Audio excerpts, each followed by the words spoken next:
Je suis sociologue, je m'intéresse à la question des différences culturelles et à la question des reconnaissances.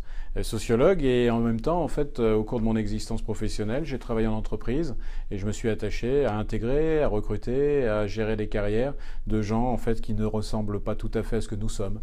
Et donc cette question des reconnaissances et des différences m'intéresse énormément. Ma motivation pour intervenir à l'APM, c'est la diversité des groupes humains qui composent l'APM et l'idée en fait qu'on doit à la fois donner un cadre de compréhension des situations, mais également en fait dans le meilleur des cas des outils qui dès demain peuvent être utiles à ceux qui font rentrer dans leurs équipes des gens différents en âge, des gens différents d'un autre métier, d'une autre entreprise, peut-être même d'une autre nationalité. Et comment on parvient à créer un socle culturel commun avec des personnes qui potentiellement sont de plus en plus différentes.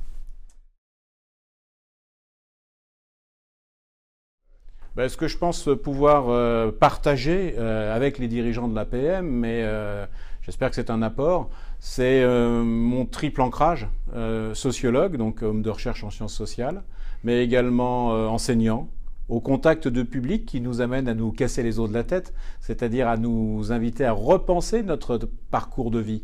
Et puis également mon expérience donc d'homme d'entreprise, DRH dans le monde du pétrole, et puis pendant près de 15 ans au sein de L'Oréal, l'entreprise de cosmétiques qui maintenant a dimension mondiale.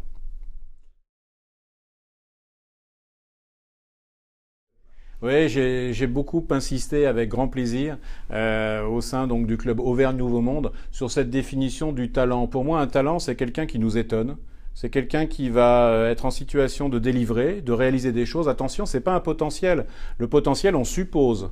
Le talent, il réalise. Mais alors, ce qui est intéressant, c'est qu'il fait pas comme les autres. Il est excellent, il performe, il réalise, et dans le même temps, il est différent. Il le fait sur des chemins de traverse. Eh bien, quand on a dans nos équipes des gens qui sont talentueux, au sens où je le propose, excellents et différents, ça fait drôle parce qu'ils nous invitent à nous questionner nous-mêmes sur notre propre mode de fonctionnement. Et puis la troisième caractéristique certainement d'un talent, c'est la générosité. C'est quelqu'un qui transmet à des personnes qui ne sont pas forcément hautes dans l'organigramme.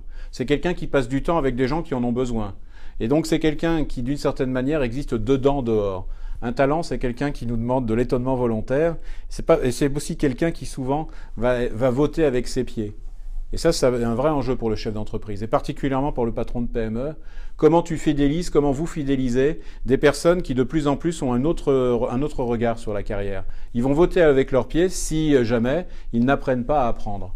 L'entreprise devient un lieu d'apprentissage de compétences. L'entreprise devient aussi un lieu de réalisation de soi, à mesure que les grands systèmes porteurs de sens, l'armée, l'école, l'église, peuvent perdre en puissance de définition de ce qui est vrai, de ce qui est juste. L'entreprise, je le crois, et je l'ai vécu aujourd'hui dans cette belle journée avec le club Auvergne Nouveau Monde, l'entreprise devient une affaire de société, c'est-à-dire un creuset véritablement, où on propose à des gens différents des règles.